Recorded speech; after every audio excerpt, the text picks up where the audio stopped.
दोस्तों हम जो ये जीवन जी रहे हैं ये एक झूठ है और मौत वो एक सच है। ये हमें सीखने को मिलता है महात्मा बुद्ध की एक कहानी से। कहानी है कृषा गौतमी नाम की एक कन्या की। श्रीवास्तव नगर में कृषा गौतमी नाम की कन्या रहती थी। गौतमी उसका असली नाम था। काम करते करते वे जल्दी थक जाती थी, इसलिए लोग उसे कृषा गौतमी के नाम से पुकारते थे। गौतमी ने जवानी में प्रवेश किया और उसका विवाह हो गया। गौतमी गरीब घराने की थी, इसलिए उसके ससुराल के लोग उसकी बिल्कुल रिस्पेक्ट नहीं करते थे। कुछ समय बाद गौतमी के घर एक पुत्र हुआ। अब घर में गौतमी की रिस्पेक्ट होने लगी, लेकिन ईश्वर को कुछ और ही मंजूर था। गौतमी का शिशु जब कुछ बड़ा हुआ, इधर उधर खेलने के लायक हुआ, तो विधाता ने उसे उठा लिया। बेटे की मौत से गौतमी को काफी बड़ा झटका लगा।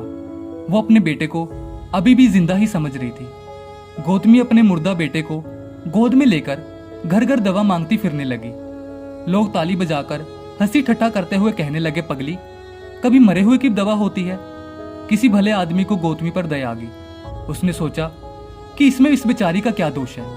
यह पुत्र शोक से पागल हो गई है।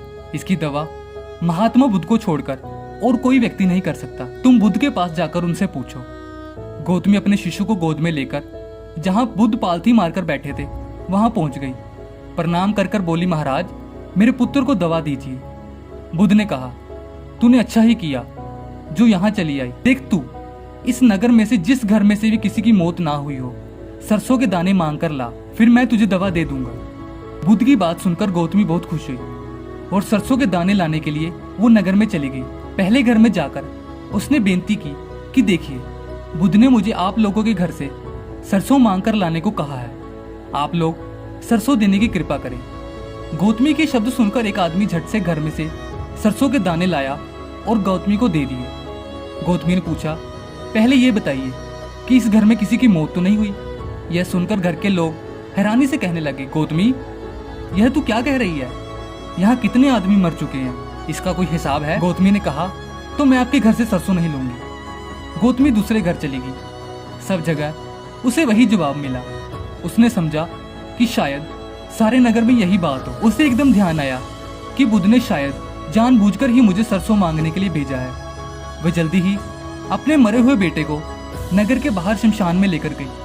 उसने अपने हाथ में लेकर बोली, मेरे बेटे, मैंने समझा शायद तुम ही अकेले मरने के लिए पैदा हुए हो, लेकिन अब मुझे मालूम हो गया है कि मौत सबके लिए है। जो पैदा हुआ है उसे एक न एक दिन तो अवश्य मरना है। इतना कहकर उसने अपने पुत्र को शमशान में रखकर वे वापस लौट आई और लौटकर महात्मा बुद्ध के पास गई। बुद्ध ने पूछा, गौतमी, क्या सरसों के दाने मिल गए? गौतमी ने कहा, नहीं प्रभु, लेकिन मुझे अब समझ आ चुका है कि आप मुझे क्या समझाना चाहते थे। तो दोस्तों, ये थी एक शॉर्ट स्टोरी जिससे हमें ये पता चलता है कि मौत सच है, जिसे कभी टाला नहीं जा सकता।